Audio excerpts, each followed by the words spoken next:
Batavia di bawah langit kolonial. Tahun 1931. Mentari pagi menembus sela-sela pohon terembesi di jalan raya Batavia. Di kejauhan, dentang lonceng gereja tua Weltevreden berpadu dengan teriakan pedagang pasar Pecenongan. Batavia masih terlelap dalam bayang-bayang kolonial. Gedung-gedung putih bergaya Eropa berdiri megah di sisi utara, sementara kampung-kampung pribumi berderet di selatan, sempit dan berdebu. Di antara dua dunia itu, hidup seorang pemuda bernama Raden Surya, putra seorang guru bahasa Melayu di sekolah Bumi Putra. Setiap pagi, Surya berjalan kaki dari rumah kayu sederhananya menuju pasar. Di sanalah ia sering bertemu Liem Chin Hua, pemuda Tionghoa yang membantu ayahnya berdagang rempah di Pasar Baru. Persahabatan mereka tumbuh di tengah hiruk-pikuk kota yang terpecah oleh tembok tak kasat mata, pribumi di satu sisi, non-pribumi di sisi lain. Namun, mereka sama-sama menyimpan mimpi, ingin melihat Batavia yang bebas dari ketidakadilan. Suatu sore, saat Surya mengantar buku ke sekolah Belanda di kawasan Harmoni, ia bertemu Marie van der Velde, gadis Indo-Belanda yang kerap membaca di taman depan gedung gubernemen. Rambutnya pirang kecoklatan, matanya teduh namun menyimpan rasa ingin tahu tentang dunia luar pagar kolonial. Marie berbeda dari orang-orang Belanda lain yang memandang rendah pribumi.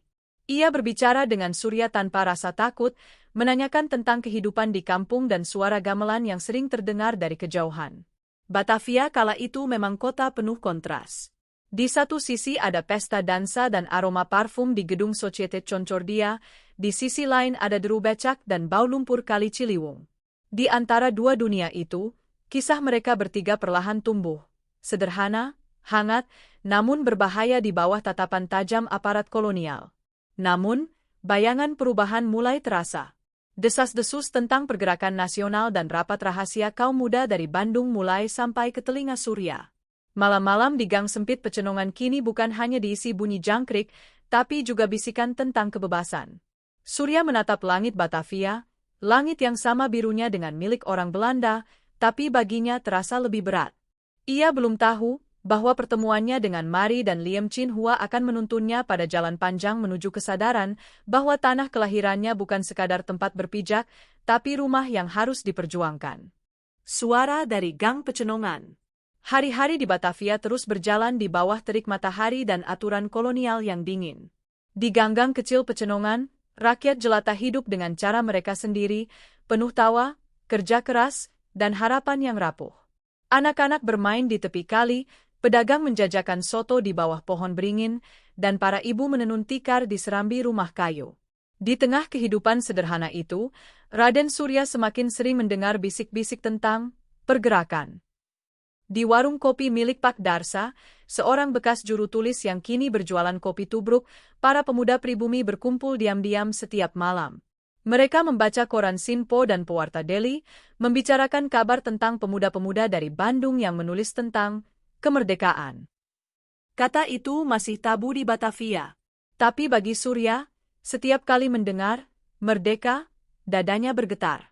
Sementara itu, Liem Chin Hua mulai terlibat dalam jaringan pedagang yang mendukung gerakan bawah tanah. Ia menyelundupkan pamflet-pamflet kecil dari pelabuhan Sunda Kelapa ke toko-toko kecil di Glodok. Di antara kertas dan rempah-rempah, terselip tulisan tangan berbunyi, "Bangunlah, Bumi Putra. Batavia bukan hanya milik mereka." Marie, yang kini semakin dekat dengan Surya, mulai mengetahui apa yang mereka lakukan. Ia sering mendengarkan Surya bercerita tentang penderitaan rakyat di kampung. Ia menyaksikan sendiri bagaimana para kuli pelabuhan dipaksa bekerja tanpa upah layak, dan bagaimana polisi Belanda memperlakukan rakyat seperti bayangan. Hatinya gelisah.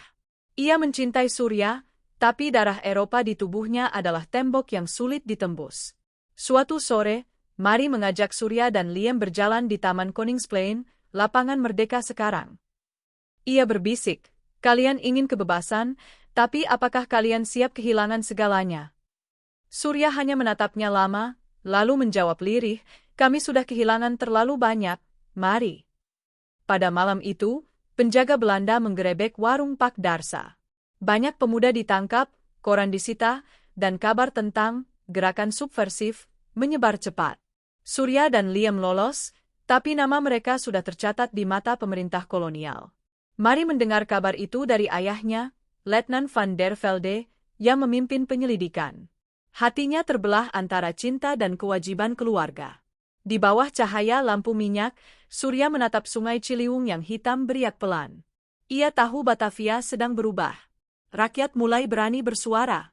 Dan di antara suara itu, ada suaranya sendiri, lirih, tapi tak bisa dibungkam. Cinta di bawah bayang-bayang kolonial.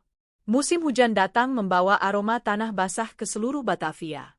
Jalan-jalan berlumpur, becak terperosok di genangan, tapi di balik jendela kayu rumah Surya, cinta tumbuh dalam diam.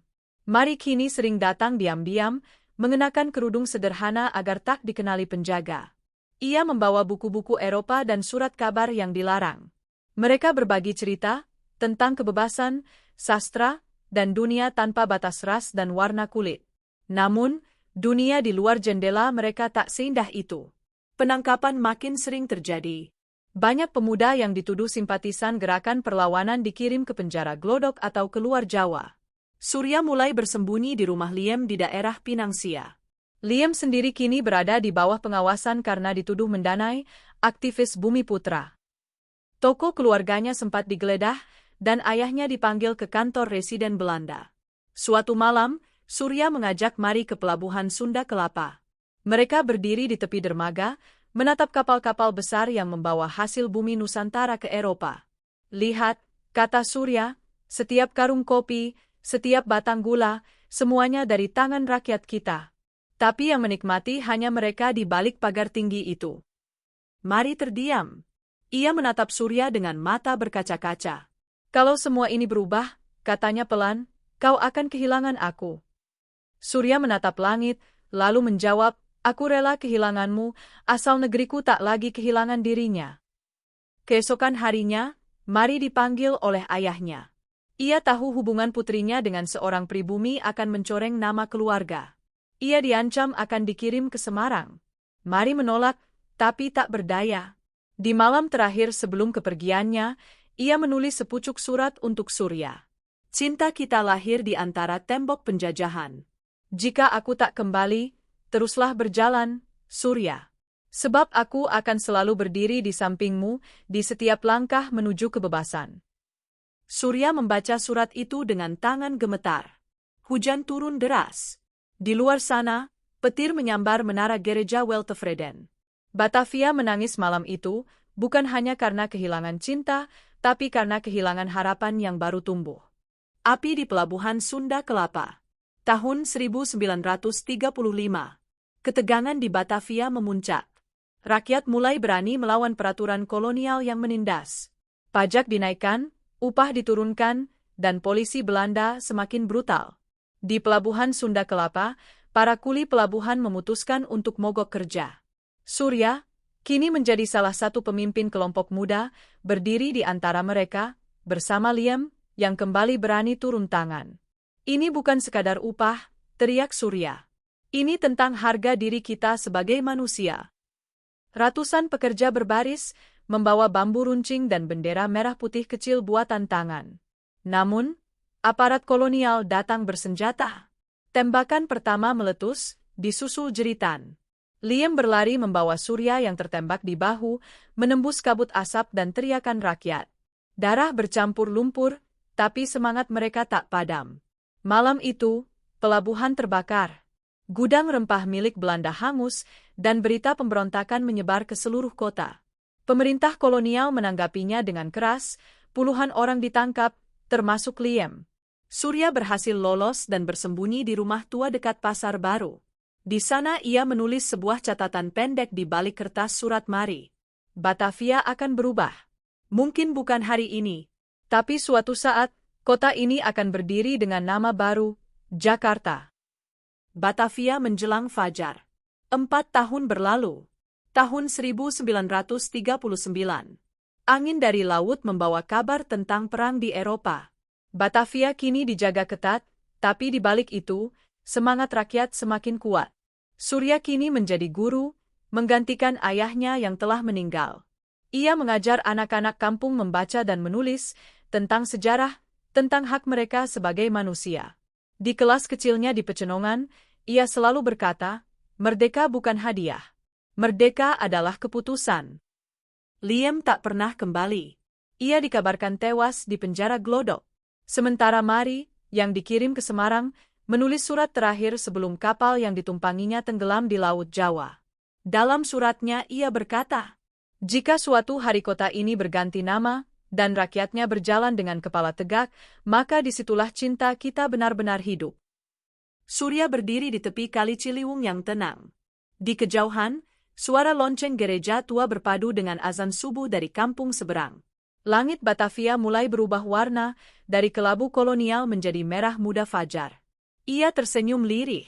Kota ini memang belum merdeka, tapi ia tahu, hari itu akan datang. Dan ketika akhirnya, belasan tahun kemudian, nama Batavia diganti menjadi Jakarta. Seorang lelaki tua di Pecenongan menatap langit pagi dan berbisik pelan. "Selamat datang, kebebasan. Aku sudah menunggumu seumur hidup." Dari Batavia menjadi Jakarta. Dari gang sempit Pecenongan hingga pelabuhan Sunda Kelapa, dari ruang kelas sederhana hingga Taman Koningsplein, perjalanan Raden Surya, Liam Chinhua, dan Marie van der Velde bukan sekadar kisah tiga insan di masa penjajahan. Ia adalah cermin dari zaman, masa ketika cinta, persahabatan, dan keberanian harus bertahan di bawah bayang-bayang kekuasaan. Surya mengajarkan arti perjuangan lewat pengetahuan, bukan pedang. Liam memperjuangkan kesetaraan lewat persaudaraan lintas batas. Dan Mari, perempuan setengah dunia, membuktikan bahwa hati manusia bisa lebih luas dari tembok kolonial manapun. Mereka hidup di kota yang bernama Batavia, tempat luka dan harapan berjalan beriringan. Namun dari tangan-tangan kecil seperti mereka, lahirlah semangat yang perlahan menyalakan api perubahan, hingga kota itu akhirnya mengganti namanya menjadi Jakarta. Kini, setiap kali kita melangkah di jalan-jalan tua kota ini, di antara gedung-gedung kolonial yang masih berdiri, mungkin kita masih bisa mendengar gema langkah mereka. Langkah yang tak lagi milik masa lalu, melainkan bagian dari perjalanan panjang sebuah bangsa untuk mengenal dirinya sendiri. Batavia boleh lenyap dari peta, tapi kisahnya akan selalu hidup dalam denyut Jakarta. Kota yang lahir dari luka, tumbuh dari keberanian, dan bertahan karena cinta pada tanah air.